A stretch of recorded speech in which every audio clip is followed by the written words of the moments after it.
ನಾವು ಕೆಲವು ಭಕ್ತರ ಮನೆಗೆ ಹೋದಾಗ ಎಲ್ಲ ದೊಡ್ಡ ಮನಿ ಅರಮನಿ ಎಲ್ಲ ಕಟ್ಟಿರ್ತಾರ, ಹೆಂಗ ಮನೆಯಾಗೆಲ್ಲ ಕರ್ಕೊಂಡ್ ಬರ್ತಿರ್ತಾರ ನೋಡ್ರಿ. ಹೇಳ್ತಾರೆ, ಅಪ್ಪಾಜಿ ಇದು ಕಿಚನ್ ರೀ, ಇದು ಡೈನಿಂಗ್ ಹಾಲ್ ರೀ, ಇದು ಅಟ್ಯಾಚ್ ಬೆಡ್ರೂಮ್ ರೀ, ಅದು ಇದು ಎಲ್ಲ ಹೇಳಿ ಭಾಳ ಚಂದ ಕಟ್ಸಿರಪ್ಪ, ಭಾಳ ಚಲೋ ಆತು ಅಂದಾಗ ಅವ್ರು ಅಂತಾರೆ, ಯಪ್ಪ ಎಲ್ಲ ನಿಮ್ದರಿ ಆಶೀರ್ವಾದ ಅಂತಾರೆ. ಹಿಂಗ ಅಂದಾಗ ಹೊರಗೆ ನಡ್ರಿ ಅನ್ಬೇಕು ನಾವು.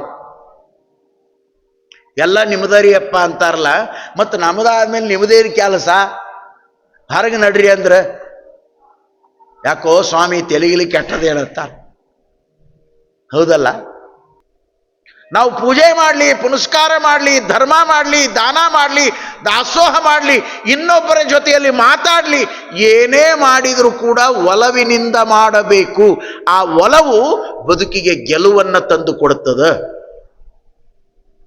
ಅದಕ್ಕೆ ಅಪ್ಪ ಅವರು ಹೇಳಿದರು, ಒಲವಿಲ್ಲದ ಪೂಜೆ, ಸ್ನೇಹವಿಲ್ಲದ ಮಾಟ, ಆ ಪೂಜೆ ಆ ಮಾಟ ಚಿತ್ರದ ರೂಹು ಕಾಣಿರಣ್ಣ, ಚಿತ್ರದ ಕಬ್ಬು ಕಾಣಿರಣ್ಣ, ಅಪ್ಪಿದರೆ ಸುಖವಿಲ್ಲ, ಮೆಲಿದರೆ ರುಚಿಯಿಲ್ಲ. ಒಲವಿಲ್ಲದವನ ಭಕುತಿ ಕೂಡಲ ಸಂಗಮ ದೇವ ಅಂದಾರ. ಉದಾಹರಣೆ ಕೊಟ್ಟರವರು. ಒಲವಿರಬೇಕಂತ ಪೂಜೆ ಮಾಡಾಕ, ಸ್ನೇಹ ಮಾಡಾಕ, ಮಾತಾಡಕ, ಸಂಬಂಧಗಳನ್ನು ಬೆಳೆಸಾಕ, ಎಲ್ಲದಕ್ಕೂ ಒಲವೇ ಕಾರಣ ಅದ. ಹಂಗ ಮಾಡಲಿಲ್ಲ ಅಂದ್ರೆ ಅವ್ರು ಅಂತಾರ, ಅದು ಹೆಂಗಿರ್ತದಂದ್ರ ಚಿತ್ರದ ಕಬ್ಬು, ಚಿತ್ರದ ರೂಹು. ಕ್ಯಾಲೆಂಡರಿನೊಳಗೆ ಕಬ್ಬಿನ ಚಿತ್ರ, ಬಾಳೆಹಣ್ಣಿನ ಗಿಡದ ಚಿತ್ರ, ಭಾಳ ಫೋಟೋಗಳು ಸಿಗ್ತಾವ. ಆ ಕ್ಯಾಲೆಂಡರ್ನಲ್ಲಿ ಪ್ರಿಂಟ್ ಆಗಿರುವಂತ ಕಬ್ಬಿನ ಫೋಟೋ ನೋಡಿದ್ರೆ ಕಬ್ಬು ತಿಂದಂಗ ಆಕೈತೇನು? ಇಲ್ಲಲ್ಲ. ಚಿತ್ರದ ರೂಹು, ಚಿತ್ರದ ಕಬ್ಬು. ಮೆಲಿದರೆ ರುಚಿ ಇಲ್ಲ, ಅಪ್ಪಿದರೆ ಸುಖವಿಲ್ಲ. ಮಗುವಿನ ಚಿತ್ರ ಗಾಡಿ ಮೇಲದ, ತಾಯಿ ಮತ್ತೆ ಮತ್ತೆ ಆ ಫೋಟೋ ಮುಟ್ಟಿ ಅಪ್ಪಗೆ ಕೊಟ್ರ ಮಗುವನ್ನ ಆಡಿಸಿದಂಗ ಆಗ್ತದೇನು? ತಾನು ಸ್ವತಃ ಗರ್ಭ ಧರಿಸಿ ಜನ್ಮ ನೀಡಿ ಅಪ್ಪಿದಾಗ ಸಿಗುವ ಆ ತಾಯಿತನದ ಸುಖ ಫೋಟೋದೊಳಗಿಲ್ಲ. ಚಿತ್ರದ ರೂಹು ಕಾಣಿರಣ್ಣ, ಒಲವಿಲ್ಲದವನ ಪೂಜೆ ಇಂತಾಯಿತ್ತು ಕೂಡಲ ಸಂಗಮ ದೇವ. ನಿಮಗೆ ಸುಮ್ಮ ಒಂದು ಪ್ರಸಂಗ ನೆನಪಿಗೆ ತಂದು ಕೊಡ್ತೀನಿ. ನವಲಗುಂದದ ನಾಗಲಿಂಗರ ಹೆಸರು ಕೇಳಿರಿ ನೀವು. ಬಹಳ ದೊಡ್ಡ ಮಹಾನುಭಾವ. ನಮ್ಮ ರಾಯಚೂರು ಜಿಲ್ಲೆಯ ಸಿಂಧನೂರು ತಾಲೂಕಿನ ಜವಳಗೇರ ತಿಮ್ಮಾಪುರದೊಳಗ ಅಕ್ಕಸಾಲಿಗರ ಮನೆಯೊಳಗೆ ಹುಟ್ಟಿದಾತ.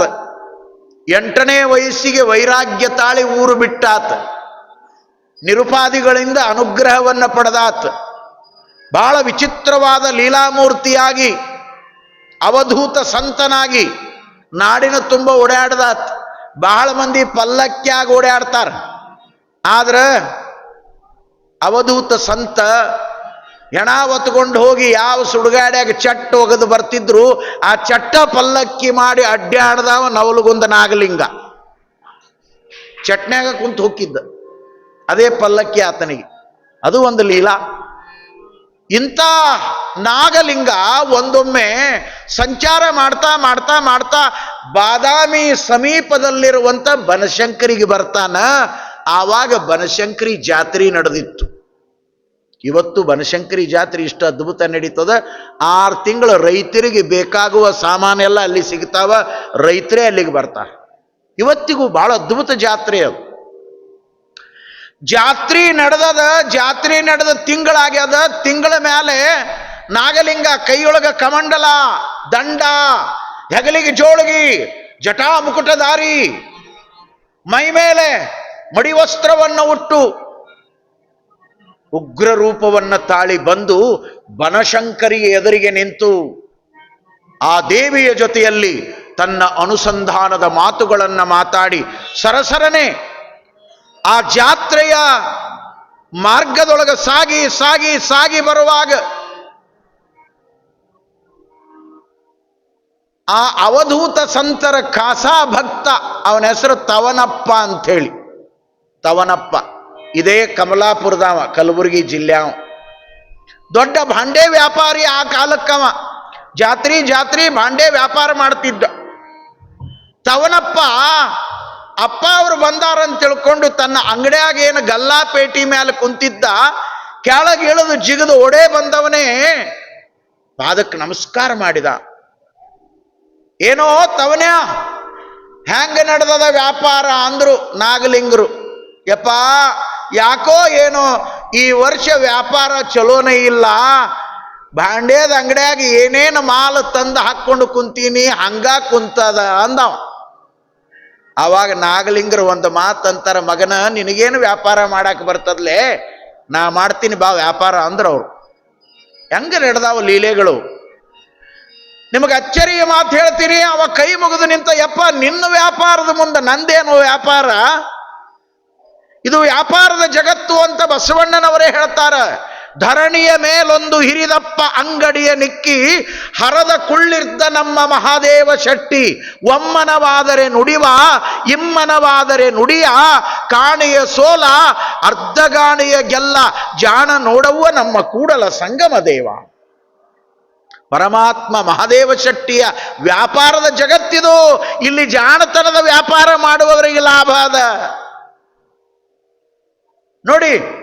ತವನಪ್ಪ ಅಂತಾನೆ, ಯಪ್ಪ ನಿನ್ನ ವ್ಯಾಪಾರದ ಮುಂದೆ ನಂದೇನು ಅಂದ.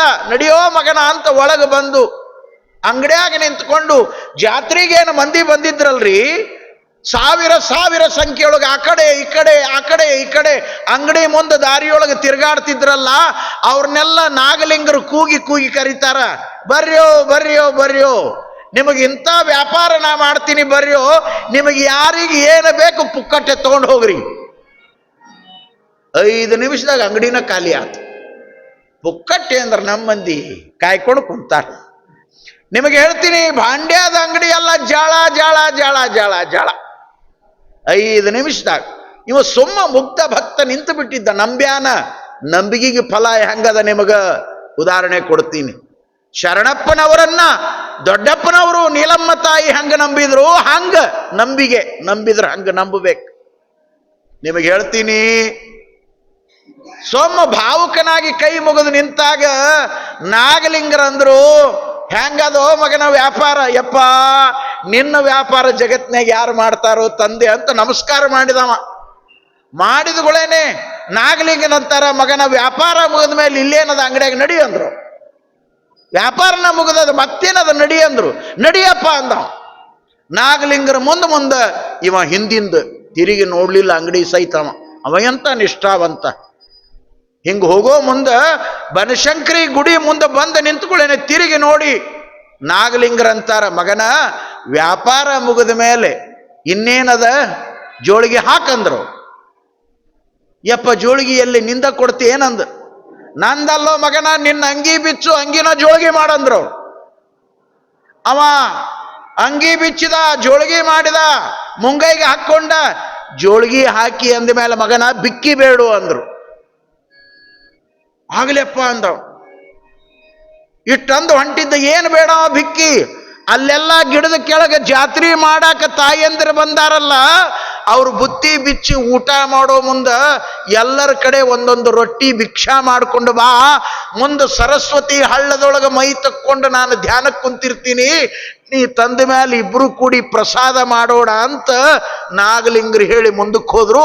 ಬನಶಂಕರಿ ಮಗ್ಗಲದೊಳಗನ ಸರಸ್ವತಿ ಹಳ್ಳ ಅಂತ ಇವತ್ತು ಹರಿತದ. ನಿಮಗೆ ಹೇಳ್ತೀನಿ, ಅವ್ರು ಹೇಳಿದಂಗೆ ಇವ ಗಿಡದ ಕೆಳಗೇನು ಜಾತ್ರೆಗೆ ತಾಯಂದ್ರು ಬುತ್ತಿ ಬಿಚ್ಕೊಂಡು ಕುಂತಿದ್ರಲ್ಲ, ಅಲ್ಲಿ ಬಂದ, ಜೋಳಿಗೆ ಹಿಡ್ದ. ಯಾವನೋ ತಿರ್ಕೊಂಡು ತಿನ್ನೋ ಬಂದಾನ ಅಂತ ತಿಳ್ಕೊಂಡು, ದೊಡ್ಡ ಸಾವುಕಾರ ಅಂತ ಅವ್ರಿಗೆ ಗೊತ್ತಿಲ್ಲ. ಮತ್ತು ಮೈಮ್ಯಾಗ ಅಂಗಿ ಇಲ್ಲ, ಅದ ಜೋಳಿಗೆ ಆಗ್ಯದಂದ್ರೆ ಮತ್ತೆ ಇವತ್ತು ತಿರ್ಕೊಂಡು ತಿನ್ನವ ಅಂತ ತಿಳ್ಕೊಂಡು ಒಂದೊಂದು ರೊಟ್ಟಿ ಪಲ್ಯ ಹಚ್ಚಿ ಜೋಳಿಗ್ಯಾಗ ಹಾಕ್ತಿದ್ರು.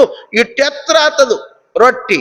ಅದನ್ನು ಗಂಟು ಕಟ್ಕೊಂಡು ತಲೆ ಮೇಲೆ ಹೊತ್ಕೊಂಡು ಸೀದಾ ನಾಗಲಿಂಗರು ಎಲ್ಲಿದ್ರು ಅಲ್ಲಿಗೆ ಬಂದ. ನಿಮಗೆ ಹೇಳ್ತೀನಿ, ಸ್ನಾನ ಮಾಡಿ ಅಂತರ್ಮುಖಿಗಳಾಗಿ ಧ್ಯಾನಾಸಕ್ತರಾಗಿದ್ದರು ನಾಗಲಿಂಗರು. ಎಚ್ಚರಗೊಂಡು ನೋಡ್ತಾರ, ಬುತ್ತಿ ಇಟ್ಕೊಂಡು ಕುಂತಿದ್ದೀವ, ಮಗು ಕುಂತಂಗ, ಮುಗ್ಧ ಮಗು ಕುಂತಂಗ ಕುಂತಿದ್ದ. ತಂದೇನೋ ಮಗನ ಅಂದ್ರು. ಯಪ್ಪ ತಂದೀನಪ್ಪ. ಬಿಚ್ಚಲೆ ಇಟ್ಕೊಂಡು ಕುಂತಿಯಲ್ಲ. ಅವ ಹಿಂಗ ತೆಗೆದು ನೋಡ್ತಾನ, ರೊಟ್ಟಿಯೆಲ್ಲ ಬಂಗಾರದ ಗಟ್ಟಿಯಾಗಿದ್ದು, ಬಂಗಾರದ ಗಟ್ಟಿಯಾಗಿದ್ದು. ಯಪ್ಪ ಅಂದವ.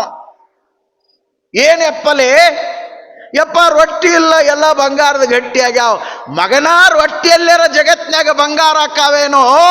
ಗುರುವನ್ನ ನಂಬಿ ನಿನ್ನ ಮನಸ್ಸು ಬಂಗಾರ ಆಗ್ಯದ, ನಿನ್ನ ಜೀವನ ಉದ್ಧಾರ ಆಗ್ತದ, ಹೋಗುವಂತ ಆಶೀರ್ವಾದ ಮಾಡಿದ್ರು.